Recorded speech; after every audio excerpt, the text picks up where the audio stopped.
About these opinion polls, some asking why should we believe them. Let's just quickly talk about the sampling.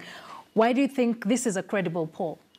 Well, I think it's a credible poll because it follows the science. When we send out or when we release polls, what we now do is we try and interact a lot more with the general public. And a lot of the people we're interacting with now, apart from the media, who we interact with directly, we try and explain to them the methodology. So if you see our polls, there is a whole spiel on how the data was collected.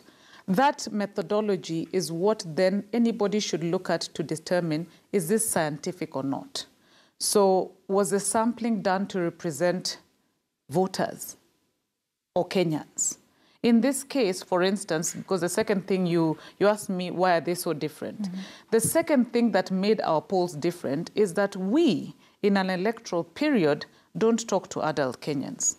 We have about 45 million Kenyans, half of which are adults. That means that 23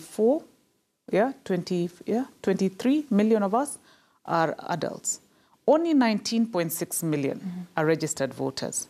So if you then have what we call our universe as adult Kenyans in an electoral period, you're introducing biases in your sampling. We don't do that.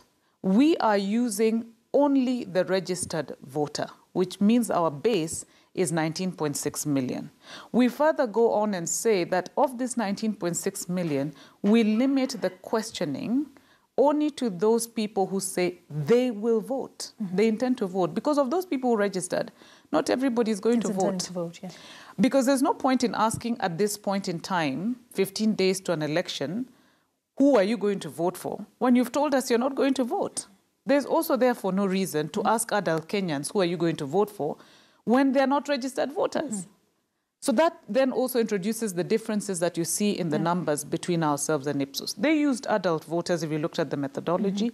We used registered voters and those who intend to vote. All right, Angela, thank you so much for coming in and clarifying a few things here on Worldview. Angela Mbitho is the CEO of InfoTrack. Remember, on Twitter,